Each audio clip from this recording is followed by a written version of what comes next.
Welcome back to Midlife by Design, my midlife mavens. I am your host, Lori Lisai, human design teacher and mentor for midlife women, helping you shed the shoulds and remember who you came here to be. Before we get into today's pod, I want to share with you that I am opening 2 one-to-one coaching spots. August is a great time to get support, especially as many of us are sending children off to college. That can be a really hard transition, and human design can absolutely help you through that and so much more. And one-to-one support may be just what you're looking for, especially if you're feeling like your therapist and your besties just are not enough. So DM me on social media or send me an email to start a conversation about how I can support you.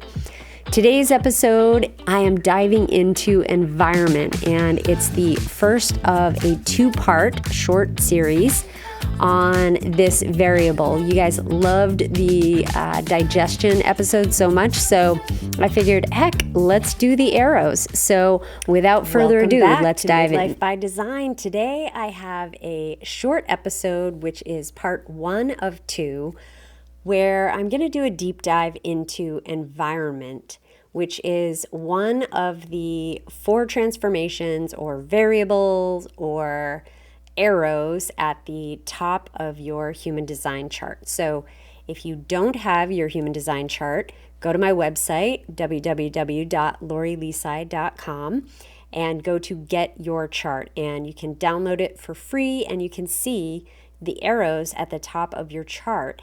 That's the area that we're focused on. And we are specifically going to look at the second arrow in the 4 transformations. So thank you so much for being here. And the last episode, episode 69, we talked about digestion, which is the first variable, the first of the transformations.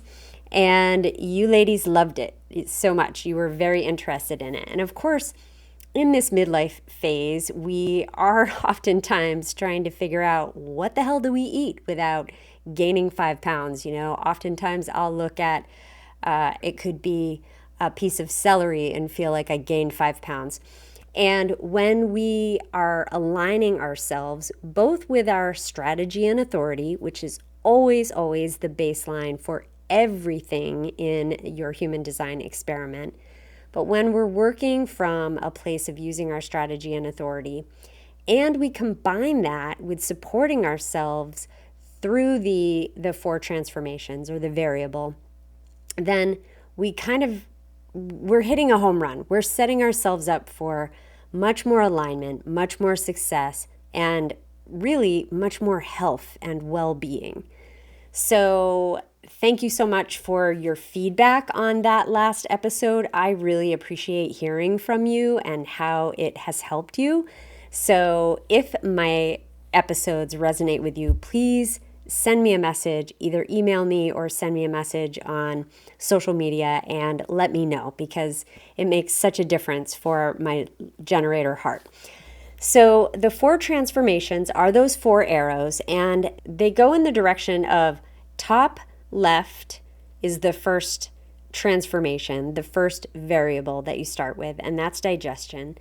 And then below that, it drops down to the bottom left arrow, which is environment. And that's what we're going to talk about today. And then it moves over to perspective, which is actually the bottom right arrow, and then up to motivation, which is the top right arrow. So it kind of makes a U shape. And so we're going to talk about the environment in particular today. And what's important to know is that these pieces of your human design chart will fall into place naturally when you are following your strategy and authority.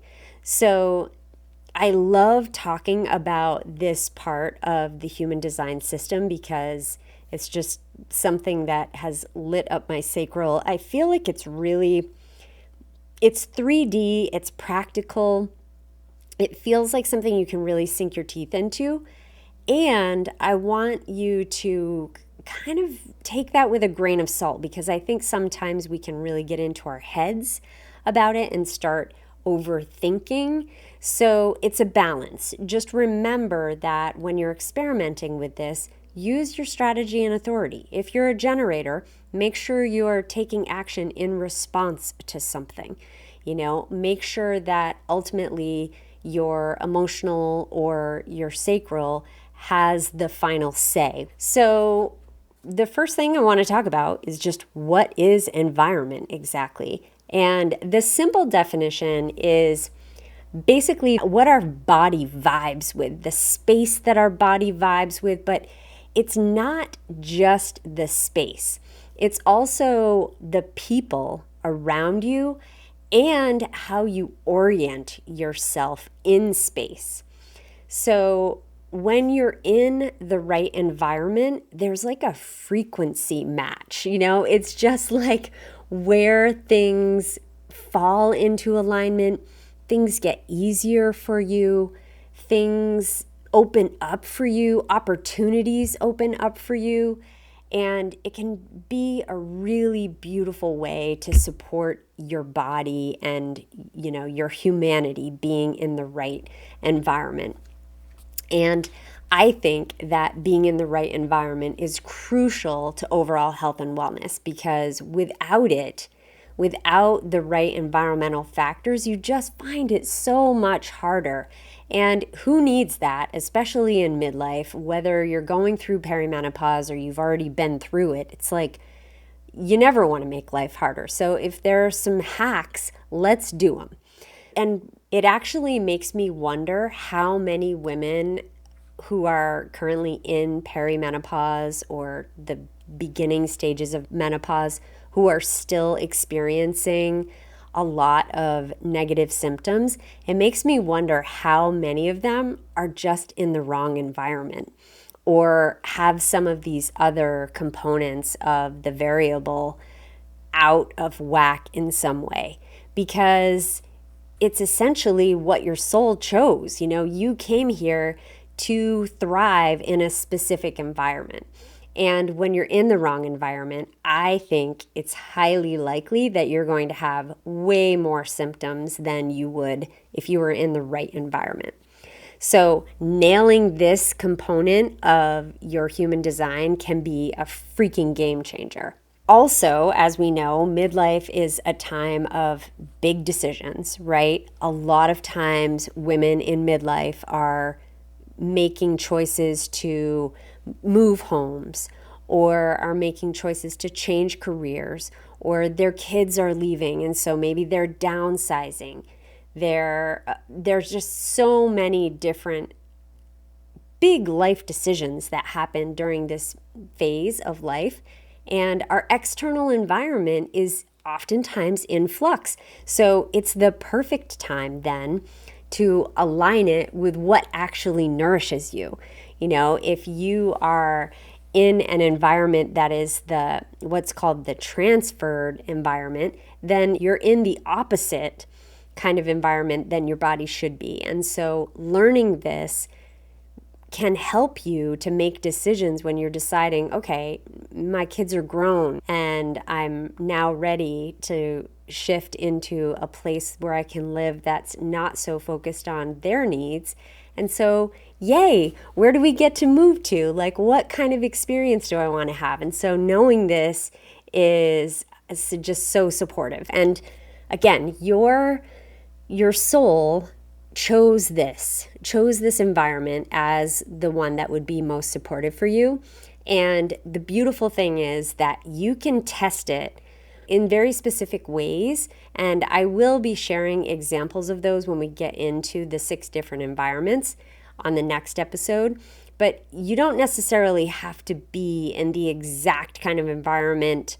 There are ways that you can hack it if you can't move right away, for example, or you find yourself in the wrong type of environment and you're really wanting to be in a new environment. There are ways that you can hack your current environment to make it much more supportive for you. And one way that I want to talk about today is the arrow direction, because this is one of the kind of baseline elements to the environment variable. So when you look at that second arrow, the bottom arrow on the left, your environment arrow, is it facing right or left? And I've talked about this on the pod before, but when we have right-facing arrows, those are much more flowy kind of energy. They are passive energy. They are just much more vibing, kind of going with the flow type of energy. Versus when they're facing left, they're much more structured, strategic, active. I think also about the arrows as being masculine and feminine. So the left facing arrow is more masculine, the right facing arrow is more feminine. So when you're thinking about your environment, let's say your arrow is pointing left. So left-facing arrows, when it comes to environment, love consistency. Consistency is important for them. So, for example, you probably will find that you don't move that often. And if you grew up in a household where maybe you were like an army brat or something and you moved all over the place all the time, that was probably really hard for you. And now, when you have the chance to make a choice, maybe you like to stay rooted for a long time, in one place.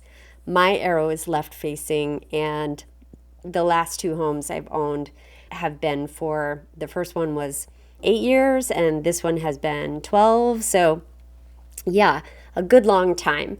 And you also may notice when you're traveling that you like to stay in one place for a while. So if you were going to go backpacking, for example, through Europe, you would probably want to stay in each place at least for a couple of days. It's kind of like, you want to be there long enough to establish a routine, and you appreciate the routine. It goes back to that left-facing arrow being about structure. And so you might also notice that you like to eat breakfast in the same place, or maybe you take the same route to work every day, or maybe you take the same yoga class at the same studio. Just the routine component of it can be really supportive for you. The right-facing arrow is exactly the opposite. They appreciate variety and flow much more. So home for you, if you are a right-facing arrow for your environment, can be anywhere. So that army brat lifestyle that I referenced earlier would actually be a great lifestyle for you and would be super helpful and supportive for you. And when you're thinking about if you happen to be in the same place for a long period of time, then what's really important for you would be to switch things up, change up your room. How are things organized? Change the curtains, change the rugs. Can you move the furniture around? And then if you're working, how can you take a new route to work? How can you change up your environment at work? Can you change it seasonally? Can you use different things to bring in new inspiration? Because that flow, that variety in your environment is going to bring you inspiration and help you to feel much more aligned. So for today in this short episode, that's all we're going to cover is environment and the arrow direction and understanding that specific component.